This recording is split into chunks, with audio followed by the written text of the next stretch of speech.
السلام علیکم ورحمۃ اللہ وبرکاتہ۔ کیسے ہیں آپ سب؟ امید ہے کہ آپ سب خیریت سے ہوں گے، ایمان اور صحت کی بہترین حالت میں ہوں گے۔ جی تو آغاز کرتے ہیں اپنے لیسن کا۔ نحمدہ ونصلی علی رسولہ الکریم، اما بعد، اعوذ باللہ من الشیطان الرجیم، بسم اللہ الرحمن الرحیم، رب اشرح لی صدری ویسر لی امری واحلل عقدۃ من لسانی یفقہوا قولی، رب زدنی علما، رب زدنی علما، رب زدنی علما، آمین یا رب العالمین۔ بسم اللہ الرحمن الرحیم۔ لن ہرگز نہیں، تنالوا البر تم پا سکتے نیکی کو، حتیٰ یہاں تک کہ تنفقو تم خرچ کرو، مما اس میں سے جو تحبون تم پسند کرتے ہو۔ البر کے معنی نیکی اور بھلائی کے ہیں۔ نیکی اور بھلائی سے مراد یہاں عمل صالح یا جنت ہے۔ حدیث میں آتا ہے کہ جب یہ آیت نازل ہوئی تو ابو طلحہ انصاری رضی اللہ تعالیٰ عنہ، جو کہ مدینہ میں اصحاب حیثیت میں سے تھے، نبی صلی اللہ علیہ وسلم کی خدمت میں حاضر ہوئے اور عرض کیا کہ اے اللہ کے رسول صلی اللہ علیہ وسلم، بیرہا باغ مجھے سب سے زیادہ محبوب ہے، میں اسے اللہ کی رضا کے لیے صدقہ کرتا ہوں۔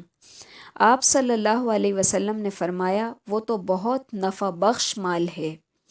میری رائے یہ ہے کہ تم اسے اپنے رشتہ داروں میں تقسیم کر دو۔ چنانچہ آپ صلی اللہ علیہ وسلم کے مشورے سے انہوں نے اسے اپنے عزیز و اقارب میں تقسیم کر دیا۔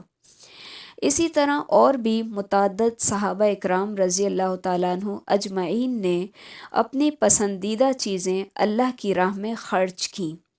اب آپ نوٹ کریں کہ اس آیت کے اندر اپنی پسندیدہ چیز خرچ کرنے کا حکم دیا جا رہا ہے، قیمتی چیز خرچ کرنے کا نہیں کہا گیا، کیونکہ پسندیدہ چیزیں ہر انسان کے نزدیک مختلف ہو سکتی ہیں، تو جس کے نزدیک جو پسندیدہ چیز ہے وہ اسی میں سے خرچ کرے گا۔ اور اس کے علاوہ یہ بھی کہ یہاں پر مما تحبون میں من جو ہے یہ تبعیض کے لیے ہے، یعنی ساری پسندیدہ چیزیں خرچ کرنے کا حکم نہیں دیا گیا، بلکہ پسندیدہ چیزوں میں سے کچھ خرچ کرنا ہے۔ اس لیے کوشش یہی ہونی چاہیے کہ اچھی چیز صدقہ کی جائے، یہ افضل اور اکمل درجہ حاصل کرنے کا طریقہ ہے، جس کا مطلب یہ نہیں ہے کہ کمتر چیز یا اپنی ضرورت سے زائد فالتو چیز یا استعمال شدہ پرانی چیز کا صدقہ نہیں کیا جا سکتا یا اس کا اجر نہیں ملے گا۔ اس قسم کی چیزوں کا صدقہ کرنا بھی یقیناً جائز اور باعث اجر ہے، اگرچہ کمال اور افضلیت جو ہے وہ محبوب چیز کے خرچ کرنے میں ہے۔ پھر فرمایا وَمَا تُنْفِقُوا، اور جو کچھ بھی تم خرچ کرو گے، مِنْ شَيْءٍ کچھ بھی، فَإِنَّ اللَّهَ تو بے شک اللہ، بِهِ علیم ساتھ اس کے جاننے والا ہے، یعنی کہ تم جو کچھ بھی خرچ کرو گے، اچھی چیز یا بری چیز، اللہ تعالیٰ اسے جانتا ہے اور اسی کے مطابق تمہیں اجر سے نوازے گا۔ پھر فرمایا کل الطعام تمام کھانے، کانا تھے، حلن حلال، لبنی اسرائیل بنی اسرائیل کے لیے، الا سوائے ما حرم جو حرام کیے، اسرائیل نے، علی نفسہ اپنے اوپر، من قبلی اس سے پہلے، ان تنزل التورات کہ نازل ہوتی تورات، قل کہہ دیجئے، فأتوا تو لاؤ، بالتوراۃ تورات کو، فتلوہا پھر پڑھو اس کو، ان کنتم صادقین اگر ہو تم سچے۔ یہ آیت اور اس کے بعد کی دو آیتیں یہود کے اس اعتراض پر نازل ہوئیں کہ انہوں نے نبی صلی اللہ علیہ وسلم سے کہا کہ آپ دین ابراہیمی کے پیروکار ہونے کا دعویٰ کرتے ہیں اور اونٹ کا گوشت بھی کھاتے ہیں، جبکہ اونٹ کا گوشت اور اس کا دودھ دین ابراہیمی میں حرام تھا۔ اللہ تعالیٰ نے فرمایا یہود کا دعویٰ غلط ہے، ابراہیم علیہ السلام کے دین میں یہ چیزیں حرام نہیں تھیں۔ ہاں البتہ بعض چیزیں اسرائیل یعنی کہ یعقوب علیہ السلام نے خود اپنے اوپر حرام کر لی تھی، اور وہ یہی چیزیں تھیں یعنی کہ اونٹ کا گوشت اور اس کا دودھ۔ اس کی وجہ یا تو انہوں نے کوئی نظر مانی ہوئی تھی، یا جو ہے ان کو کوئی ایسی بیماری تھی جس کی وجہ سے وہ پرہیز کر رہے تھے۔ اور فرمایا کہ یعقوب علیہ السلام کا یہ فعل بھی نزول تورات سے پہلے کا ہے، اس لیے کہ تورات تو ابراہیم علیہ السلام اور یعقوب علیہ السلام کے بہت عرصے بعد نازل ہوئی ہے، پھر تم کس طرح مذکورہ دعویٰ کر سکتے ہو؟ اس کے علاوہ یہ بھی کہ تورات میں بعض چیزیں تم یہودیوں پر تمہارے ظلم اور سرکشی کی وجہ سے حرام قرار دی گئی تھیں۔ اگر تمہیں یقین نہیں ہے تو تورات لاؤ اور اسے پڑھ کر سناؤ، جس سے یہ بات واضح ہو جائے گی کہ ابراہیم علیہ السلام کے زمانے میں یہ چیزیں حرام نہیں تھیں، اور تم پر بھی بعض چیزیں حرام کی گئیں تو اس کی وجہ تمہارا ظلم اور زیادتی تھی، یعنی ان کی حرمت بطور سزا نافذ کی گئی تھی۔ فمن افترا، پھر جو کوئی گھڑے علی اللہ الکذبہ، اوپر اللہ کے جھوٹ، من بعد ذلک، اس کے بعد، فاولئک، تو یہی لوگ، ہم الظالمون، وہ جو ظالم ہیں۔ اب اس آیت کے اندر جھوٹ گھڑنا کیا ہے؟ یعنی کہ اللہ تعالیٰ کے اوپر کچھ ایسی چیزیں ڈال دینا، جیسے کہ یہودیوں نے دعویٰ کیا کہ اونٹ کا گوشت یا اس کا دودھ حرام تھا، تو یہاں اللہ تعالیٰ نے اس بات کو جھوٹ سے تعبیر کیا ہے، یعنی جو شخص اللہ تعالیٰ کے اوپر جھوٹ گڑھ لے جانتے بوجھتے، تو ایسے لوگ پھر ظالم ہیں۔ مزید فرمایا، قل، کہہ دیجئے، صدق اللہ، سچا ہے اللہ، فاتبعوا، تو پیروی کرو، ملت، طریقے کی، ابراہیم علیہ السلام کی، حنیفہ، جو یکسو تھے، وما کان من المشرکین، اور نہ تھے وہ مشرکوں میں سے۔ یعنی کہ اللہ تعالیٰ کی بات سچی ہے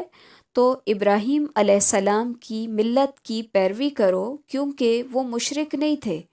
ابراہیم علیہ السلام کی ملت کی پیروی یعنی کہ اونٹ کا گوشت بھی حلال تھا ان کی ملت کے اندر، اور اونٹ کا دودھ بھی حلال تھا، تو لہٰذا اگر تم ابراہیم علیہ السلام کے مذہب کے پیروکار بننے کا دعویٰ کرتے ہو تو تمہیں چاہیے کہ حقیقت میں اس کی پیروی کرو، کیونکہ وہ مشرک نہیں تھے اور ان کے مذہب میں تو یہ تمام چیزیں حلال تھیں۔ انا، بے شک، اولا، سب سے پہلا، بیتن، گھر، وضع للناس، جو بنایا گیا لوگوں کے لیے، للذی، البتہ وہ ہے جو، ببکۃ، مکہ میں ہے، مبارکن، بابرکت، وہدن، اور ہدایت، للعالمین، تمام جہان والوں کے لیے۔ یہ یہود کے دوسرے اعتراض کا جواب ہے۔ وہ کہتے تھے کہ بیت المقدس سب سے پہلا عبادت خانہ ہے، محمد صلی اللہ علیہ وسلم اور ان کے ساتھیوں نے اپنا قبلہ کیوں بدل لیا؟ اس کے جواب میں کہا گیا کہ تمہارا یہ دعویٰ بھی غلط ہے۔ پہلا گھر جو اللہ کی عبادت کے لیے تعمیر کیا گیا تھا وہ ہے جو مکہ میں ہے، یعنی کہ خانہ کعبہ کی بات ہو رہی ہے۔ پھر اسی گھر کی کچھ مزید نشانیاں بھی بتائی گئی ہیں اگلی آیت میں۔ فرمایا، فیہی، اس میں، آیات، نشانیاں ہیں، بینات، واضح، مقام ابراہیم، مقام ابراہیم ہے، ومن دخلہ، اور جو کوئی داخل ہو گیا اس میں، کان آمنا، ہوگا وہ امن میں۔ یعنی کہ اس گھر کی نشانی ایک تو یہ ہے کہ وہاں پہ مقام ابراہیم ہے، اور اس کے علاوہ مزید بھی کچھ نشانیاں ہیں، اور ایک یہ بات بھی ہے کہ جو کوئی اس کے اندر داخل ہو گیا تو وہ امن میں آ جائے گا، یعنی کہ اس میں قتال، خون ریزی، شکار، حتیٰ کہ درختوں کا کاٹنا تک منع ہے۔ پھر مزید فرمایا، وللہ، اور اللہ ہی کے لیے ہے، علی الناس، لوگوں پر، حج البیت، حج اس گھر کا، من استطاع، جو استطاعت رکھے، الیہ سبیلا، اس کی طرف راستے کی، راستے کی استطاعت رکھے، اس کا مطلب یعنی کہ زاد راہ کی استطاعت اور فراہمی ہے، یعنی اتنا خرچ کہ سفر کے اخراجات پورے ہو جائیں۔ اس کے علاوہ استطاعت کے مفہوم میں یہ بھی داخل ہے کہ راستہ پرامن ہو، جان اور مال محفوظ رہے۔ اسی طرح یہ بھی ضروری ہے کہ صحت اور تندرستی کے لحاظ سے سفر کے قابل ہو۔ نیز عورت کے لیے محرم کا ہونا بھی ضروری ہے۔ یہ آیت ہر صاحب استطاعت کے لیے وجوب حج کی دلیل ہے، اور احادیث سے بھی اس امر کی وضاحت ہوتی ہے کہ یہ عمر میں صرف ایک مرتبہ فرض کیا گیا ہے۔ پھر اللہ تعالیٰ نے ان لوگوں کے لیے جو حج نہیں کرتے فرمایا ومن کفرا، اور جو کوئی کفر کرے فإن اللہ، تو بے شک اللہ غنی بے نیاز ہے، عن العالمین، تمام جہانوں سے۔ یعنی کہ جو شخص استطاعت ہونے کے باوجود حج نہ کرے، اس کو قرآن نے تلحیماً کفر سے تعبیر کیا ہے، جس سے حج کی فرضیت میں اور اس کی تاکید میں کوئی شبہ نہیں رہ جاتا۔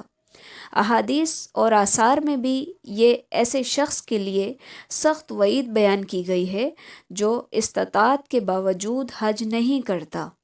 تو اللہ تعالیٰ کو ایسے لوگوں کی کوئی پرواہ نہیں ہے کہ جو اس کے گھر کا حج نہیں کرنا چاہتے، وہاں نہیں جانا چاہتے، تو اللہ تعالیٰ بھی بے نیاز ہے پھر ایسے لوگوں سے۔ پھر فرمایا قل، کہہ دیجئے، یا اہل الکتاب، اے اہل کتاب، لم تکفرون، کیوں تم کفر کرتے ہو، بآیات اللہ، ساتھ آیات کے اللہ کی، واللہ، اور اللہ، شہید، گواہ ہے، علی، اس پر، ما تعملون، جو تم عمل کرتے ہو۔ یعنی کہ تم جانتے ہو کہ یہ دین اسلام حق ہے، اس کے داعی اللہ کے سچے پیغمبر ہیں، کیونکہ یہ باتیں ان کی کتابوں میں درج ہیں، تو تمہارے انبیاء پر اتری، تو جنہیں تم پڑھتے ہو، تم ساری باتیں جانتے ہو کہ یہ بالکل حق بات ہے، سچ بات ہے، اس کے باوجود تم کیوں اس کا کفر کرتے ہو؟ جبکہ تم جو بھی اعمال کر رہے ہو اللہ تعالیٰ اس کو بخوبی دیکھ رہا ہے۔ پھر فرمایا قل یا اہل الکتاب، کہہ دیجئے، اے اہل کتاب، لم تصدون، کیوں تم روکتے ہو، عن سبیل اللہ، اللہ کے راستے سے، من آمنا، جو کوئی ایمان لایا، تبغونہا، تم تلاش کرتے ہو اس میں، عوجا، ٹیڑھا پن، وانتم، اور تم، شہداء، گواہ ہو، وما اللہ، اور اللہ نہیں ہے، بغافل، غافل، عما، اس سے جو، تعملون، تم عمل کرتے ہو۔ اب یہاں پر پھر اہل کتاب کو تنبیہ کی جا رہی ہے کہ تم اللہ تعالیٰ کے راستے سے کیوں روکتے ہو ان لوگوں کو جو ایمان لاتے ہیں، اور تم کیوں اس کے راستے کے اندر ٹیڑھا پن تلاش کرتے ہو، جبکہ تم جان چکے ہو کہ یہ سچا دین ہے، اور اللہ تعالیٰ تمہارے اعمال سے بے خبر نہیں ہے۔ یا ایہا الذین آمنو، اے لوگو جو ایمان لائے ہو، ان تطیعوا، اگر تم اطاعت کرو گے، فریقاً، ایک گروہ کی، من الذین، ان لوگوں میں سے، اوتوا الکتاب، جو دیے گئے کتاب، یردوکم، وہ لوٹا دیں گے تم کو، بعد ایمانکم، بعد تمہارے ایمان کے، کافرین، کافر بنا کر۔ یہاں پر ایمان والوں کو اہل کتاب کی پیروی کرنے سے منع کیا جا رہا ہے، کیونکہ وہ تو چاہتے ہی یہی ہیں کہ ایمان والوں کو ان کے دین سے پھیر دیں اور ان کو مرتد بنا دیں، اور مرتد کے لیے مختلف سزائیں قرآن اور احادیث میں بیان ہوئی ہیں۔ تو یہاں پہ بھی یہی بات کی جا رہی ہے کہ اگر تم ان کی پیروی کرو گے تو وہ تمہیں تمہارے دین سے پھیر کر مرتد بنا دیں گے، کافر کر دیں گے تمہیں۔ پھر فرمایا وَكَيْفَ تَكْفُرُونَ، اور کس طرح تم کفر کرتے ہو، وَأَنْتُمْ تُتْلَى عَلَيْكُمْ، اور جب کہ پڑھی جاتی ہیں تم پر، آیات اللہ، آیات اللہ کی، وَفِيكُمْ، اور تم میں، رسولہ، اس کا رسول ہے، وَمَنْ يَعْتَصِمْ بِاللَّهِ، اور جو کوئی تھام لے گا اللہ کو، فقد، تو تحقیق، ہدیہ، ہدایت پا گیا، الی، طرف، صراط، راستے کے، مستقیم، سیدھے۔ یہودیوں کے مکر و فریب اور ان کی طرف سے مسلمانوں کو گمراہ کرنے کی مضمون کوششوں کا ذکر کرنے کے بعد مسلمانوں کو تنبیہ کی جا رہی ہے کہ تم بھی ان کی سازشوں سے ہوشیار رہو، اور قرآن کی تلاوت کرنے اور رسول صلی اللہ علیہ وسلم کے موجود ہونے کے باوجود کہیں یہود کے جال میں نہ پھنس جاؤ۔ اس کا پس منظر تفسیری روایات میں اس طرح بیان کیا گیا ہے کہ انصار کے 2 قبیلے اوس اور خزرج ایک مجلس میں اکٹھے بیٹھے باہم گفتگو کر رہے تھے کہ شاس بن قیس یہودی ان کے پاس سے گزرا اور ان کا باہمی پیار دیکھ کر جل بھن گیا کہ پہلے یہ ایک دوسرے کے سخت دشمن تھے اور اب اسلام کی برکت سے باہم شیر و شکر ہو گئے ہیں۔ اس نے ایک نوجوان کے ذمے یہ کام لگایا کہ وہ ان کے درمیان جا کر جنگ بعاث کا تذکرہ کرے جو ہجرت سے ذرا پہلے ان کے درمیان برپا ہوئی تھی، اور انہوں نے ایک دوسرے کے خلاف جو رزمیہ اشعار کہے تھے وہ ان کو سنائے۔ چنانچہ اس نے ایسا ہی کیا، جس پر ان دونوں قبیلوں کے پرانے جذبات پھر بھڑک اٹھے اور ایک دوسرے کو گالی گلوچ کرنے لگے، یہاں تک کہ ہتھیار اٹھانے کے لیے للکار اور پکار شروع ہو گئی، اور قریب تھا کہ ان میں باہم قتال بھی شروع ہو جائے کہ اتنے میں نبی صلی اللہ علیہ وسلم تشریف لائے اور انہیں سمجھایا اور وہ باز آ گئے۔ اس پر یہ آیات بھی اور جو اس سے آگے آ رہی ہیں وہ آیات نازل ہوئیں۔ جی، اسی کے ساتھ ہمارے لیسن کا اختتام ہے، لیکن لیسن ختم کرنے سے پہلے میری آپ سب سے چھوٹی سی ایک گزارش ہے کہ یہ ہمارا ماشاءاللہ 4تھا پارہ شروع ہو چکا ہے، اور اس کے شروع میں آپ سب کے لیے ایک ہوم ورک ہے کہ اپنی پسندیدہ چیزوں میں سے کوئی بھی ایک چیز اللہ تعالیٰ کے راستے میں خرچ کرنی ہے۔ لازمی نہیں ہے کہ وہ کوئی قیمتی چیز ہونی چاہیے، بلکہ اس کو آپ کے نزدیک اہم ہونا چاہیے، آپ کی پسندیدہ ہونی چاہیے، خواہ وہ بالکل معمولی چیز ہو۔ ٹھیک ہے، تو اسی کے ساتھ ہمارے آج کے لیسن کا اختتام ہوتا ہے۔ سبحانک اللہم و بحمدک، نشہد ان لا الہ الا انت، نستغفرک و نتوب الیک۔ السلام علیکم ورحمۃ اللہ وبرکاتہ۔